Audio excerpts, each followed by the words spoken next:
नमस्कार दोस्तों, आपका हमारे चैनल पर स्वागत है। इस वीडियो में हम जानेंगे आज की 10 बड़ी खबरों के बारे में। चलिए शुरू करते हैं वीडियो को। करनाल में पुरानी टीम के साथ एक्टिव हुए खट्टर। हरियाणा में करनाल विधानसभा चुनाव में एक बार फिर से पूर्व सीएम मनोहर लाल खट्टर एक्टिव हो चुके हैं।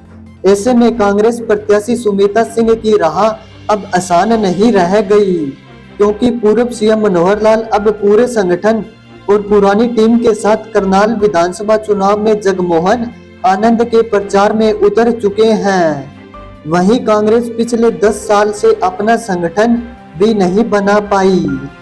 करनाल कांग्रेस में कोई हुड्डा गुट से है तो कोई शैलजा सुरजेवाला गुट से। हरियाणा में बीजेपी की सीट छोड़ने पर घमासान। हरियाणा में बीजेपी के एक सीट खाली करने पर घमासान मचा हुआ है। एक तरफ कांग्रेस को हराने के लिए बीजेपी ने गोपाल कांडा को सिरसा सीट पर समर्थन दिया है। गोपाल कांडा अपनी पार्टी हलोपा से सिरसा सीट पर उम्मीदवार हैं। बीजेपी की 90 सीटों पर प्रत्याशी उतारने के बाद गोपाल कांडा ने अकेले लड़ने का फैसला लिया था, मगर ऐन वक्त पर इनेलो ने अपना समर्थन गोपाल कांडा को दे दिया। कुलदीप बिश्नोई बोले, हुड्डा परिवार के आने से फर्क नहीं पड़ता।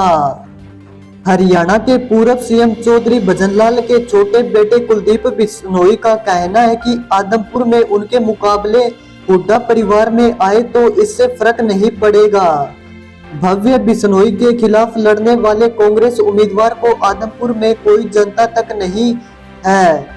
कुलदीप ने यह भी कहा कि अगर वे हिसार लोकसभा सीट से चुनाव लड़ते तो हरियाणा में यह सबसे बड़ी जीत होती। पूर्व मंत्री रणजीत चौटाला के निर्दलीयों के समर्थन में सरकार बनाने के दावे को कुलदीप बिश्नोई ने गलत करार दिया। जगाधरी में बीजेपी के कंवरपाल के लिए तीसरी जीत मुश्किल। हरियाणा में यमुनानगर जिले के जगाधरी विधानसभा सीट पर इस चुनाव में पूर्व कृषि मंत्री और बीजेपी उम्मीदवार कंवरपाल गुर्जर की राह आसान नहीं है। उनके सामने कांग्रेस के अकरम खान, आम आदमी पार्टी के आदर्शपाल सिंह कड़ी टक्कर देंगे। इनके अलावा इस सीट पर इनेलो बसपा से दर्शन सिंह खेड़ा और जेजेपी असपा से डॉक्टर अशोक कश्यप उम्मीदवार है। हरियाणा चुनाव में कांग्रेस का कर्नाटक फॉर्मूला। हरियाणा विधानसभा चुनाव में कांग्रेस कर्नाटक वाला फॉर्मूला लागू करने जा रही है।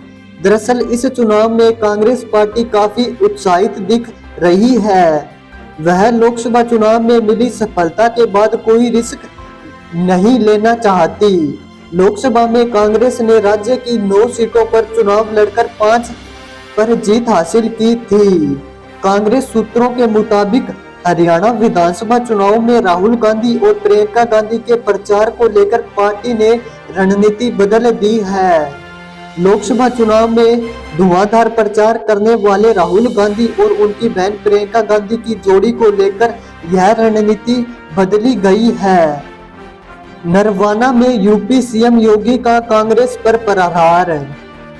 हरियाणा के जींद के नरवाना में पहुंचे यूपी के सीएम योगी आदित्यनाथ ने कांग्रेस पर कड़े प्रहार किए। उन्होंने कहा कि कांग्रेस न तो किसानों को खुश कर सकती है और न ही व्यापारियों का भला कर सकती है। वे पूछना चाहते हैं कि क्या कांग्रेस जम्मू कश्मीर से धारा 370 हटा सकती थी। मोदी ने आतंकवाद की ताबूत में कील ठोकी है। अब जो छुटपुट घटनाएं हो रही है वे उसी प्रकार की है जैसे दीपक बुझते समय ज्यादा टिमटिमाता है। हरियाणा में कांग्रेस उम्मीदवार ने डिप्टी सीएम का दावा ठोका। हरियाणा चुनाव को लेकर अभी वोटिंग काउंटिंग होनी है, लेकिन कांग्रेस के नेता उससे पहले ही सरकार में पदों का दावा ठोकने लगे। फरीदाबाद एनआईटी से वर्तमान विधायक नीरज शर्मा ने कांग्रेस सरकार में डिप्टी सीएम पद पर दावा ठोक दिया। उनका कहना है कि जब तक भूपेंद्र हुड्डा जिंदा है मैं सीएम का पद नहीं मानूंगा। नीरज शर्मा को कांग्रेस ने फरीदाबाद एनआईटी से दोबारा टिकट दी है। गुरुग्राम में बीजेपी को एक और झटका। हरियाणा के गुरुग्राम में विधानसभा चुनाव के टिकट वितरण के बाद से प्रदेश बीजेपी में सब कुछ ठीक नहीं चल रहा।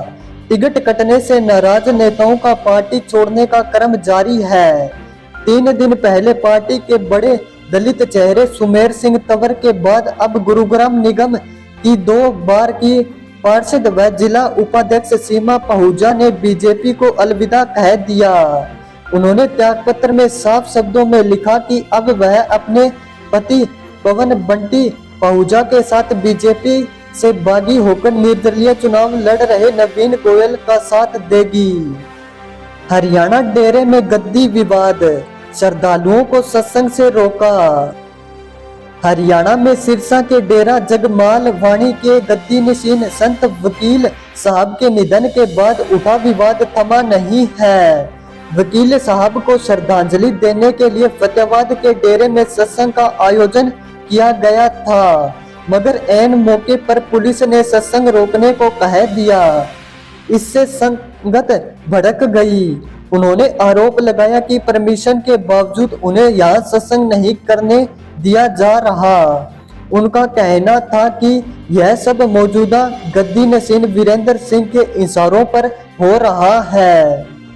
कुरुक्षेत्र में किसानों की महापंचायत में उमड़ी भीड़। हरियाणा के कुरुक्षेत्र के पिपली में किसानों की महापंचायत है। बड़ी संख्या में किसान, जिनमें महिलाएं भी शामिल है, मंडी में पहुंच गए। किसानों की पंचायत को देखते हुए पुलिस भी अलर्ट है। इससे पहले किसानों ने जींद में भी महापंचायत की थी। किसानों का कहना है कि इस महापंचायत में भारी संख्या में देश के विभिन्न राज्यों से किसान पहुंचेंगे और दिल्ली की सीमाएं खोलने की मांग सहित अपनी अन्य मांगों को लेकर मंथन करेंगे।